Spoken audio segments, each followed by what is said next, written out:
항상 사랑하고 존경하는 시청자 여러분 안녕하십니까? 시사 깡통입니다.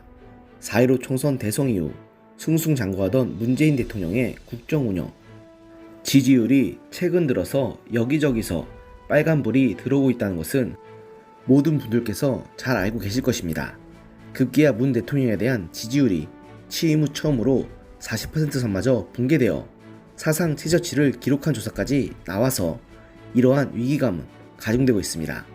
이는 12일 인터넷신문 데일리안의 의뢰로 RN서치가 10일부터 11일 이틀간 전국 성인 1000명을 대상으로 문 대통령의 국정수행 지지율을 조사한 여론조사에서 나타난 수치로 문 대통령에 대한 국정 지지율은 전주보다 무려 3%가 폭락한 38.7%로 집계되어 앞서 말씀드린 대로 2017년 5월 취임 이후 최초로 40% 이하의 국정 지지율을 기록하는 충격적인 여론조사 결과가 나왔습니다. 반대로 부정평가는 전주 55.9%와 비슷한 55.6%였고 긍정평가와 부정평가의 격차는 전주 14.2%에서 16.9%로 벌어지며 갈수록 민심이 많이 더욱 심해지는 상황입니다. 특히 이번 조사에서 문 대통령에 대해서 가장 낮은 지지율을 기록한 곳은 어디라고 생각하십니까? 대구 경북? 부울경? 정답은 정말 의외의 지역인 서울입니다. 이번 조사에서 서울 지역에서는 문 대통령에 대한 국정 운영 지지율은 전국 최저인 29.1%를 기록하면서 그간 수도권은 민주당의 아성이 강하다는 공식마저 처참히 깨져버렸습니다.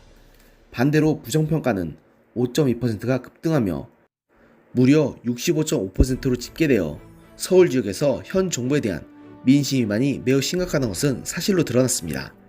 그렇다고 다른 지역에서 딱히 긍정평가가 높은 것도 아니어서 여전히 60%가 넘는 지지율을 기록하고 있는 호남권을 제외한 전 지역에서 부정평가가 긍정평가를 상회하는 것으로 나타나 호남을 제외하면 전부 돌아섰다는 민주당 관계자의 우려가 볼멘 소리가 아님을 입증했습니다. 구체적으로 보면 경기, 인천 지역은 40.6%를, 강원, 제주 지역은 41.8%를 기록하며 그나마 지지율이 높은 편이었고 나머지 지역은 모두 40%에 미치지 못했습니다. 반대로 부정평가는 28.4%를 기록한 호남 지역과 45.2%를 기록한 강원, 제주를 제외한 전 지역에서 50%를 넘겼습니다. 여기에 연령별 조사에서도 호남 지역과 더불어 문 대통령의 국정 지지율을 든든하게 떠받들었던 핵심 지지층인 40대에서조차 부정평가가 긍정평가를 앞지른 데드크로스가 발생한 것으로 나타났습니다. 이번 조사에서 전주만 해도 51.7%를 기록했던 40대의 긍정평가가 이번 주에는 43.2%로 폭락한 반면 부정평가는 전주 46.8%에서 50.3%로 올랐습니다. 특히 연령별 조사에서는 모든 연령대에서 부정평가가 긍정평가를 앞지르면서 문 대통령과 현 정부에 대한 민심 위반은 연령대를 가리지 않고 일어나고 있음을 확인시켰습니다.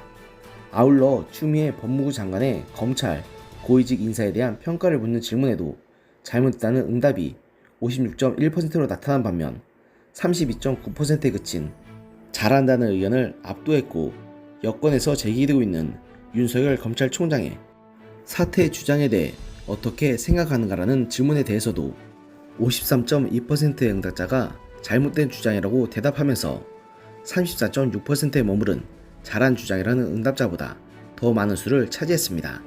RN서치의 이번 조사는 지난 10일부터 11일 전국 성인 남녀 1028명을 대상으로 구조화된 설문지를 이용한 무선 100% 자동 응답 방식으로 진행했으며 전체 응답률은 4.9%였고 표본 오차는 95%, 신뢰 수준의 플러스 마이너스 3.1%입니다. 보다 자세한 내용은 RN서치 또는 중앙선거 여론조사 심의위원회 홈페이지를 참조하면 됩니다. 이런 상황 때문이었을까요? 부동산 대란에 인사개편까지 이뤄지고 여기에 문 대통령에 대한 국정수행 지지율은 떨어지고 미래통합당이 민주당을 오차 범위 내로 좁혀오는 상황에서 당내 보좌관, 비서관 등도 자기들에게 위기가 닥쳤다는 것을 감지한 것인지 뭔가 변화가 필요하다는 것을 느끼고 있다는 분위기가 풍기고 있습니다. 당대표에 출마한 이낙연 의원과 김부겸 전 의원을 비롯해서 민주당 전당대회에 출마하는 후보들이 청와대를 거론하며 아쉬움을 토로하는 등 정부 국정 운영에 반성이 필요한 시점이라고 입을 모으면서 쓴소리를 내기 시작한 것입니다.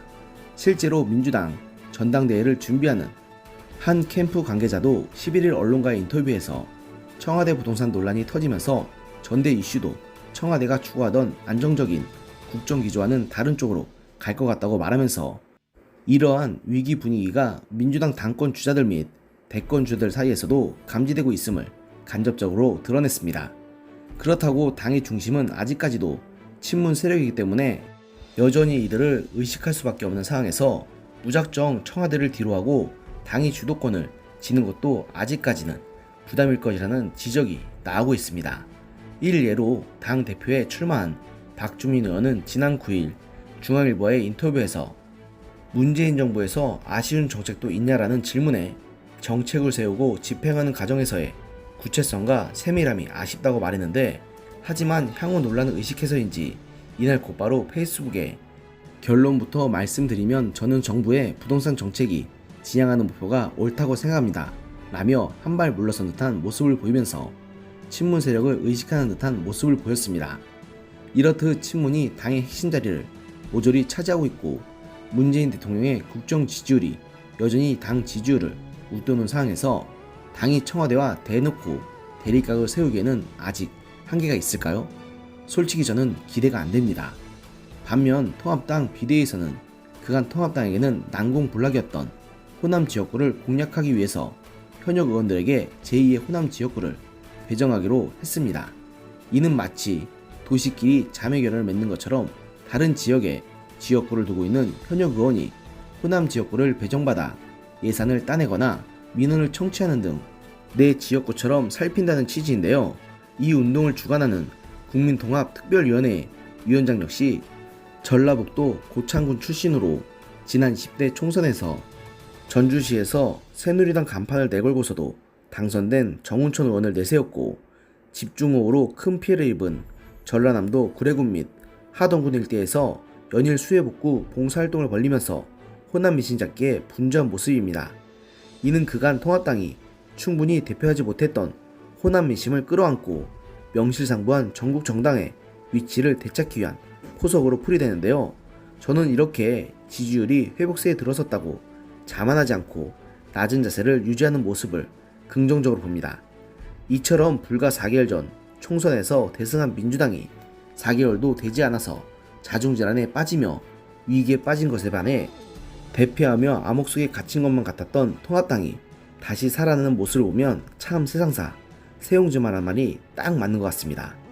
게다가 지금 민주당 입장에서는 이런 상황을 타개할 만한 그 어떤 카드조차 남아있지 않다는 것이 더 암울합니다. 이 난국을 타개할 단 하나의 방법은 지금까지 자신들이 추진했던 모든 정책을 폐기하고 자신들의 집권 이전으로 돌려놓은 것 뿐인데, 저 사람들이 과연 그렇게 할 수 있겠습니까? 이것은 바로 연이은 선거 승리에 취해 미친 칼춤을 췄던 민주당과 문재인 정부의 앞날이 어두운 이유입니다. 오늘의 영상은 여기까지였습니다. 들어주셔서 감사합니다.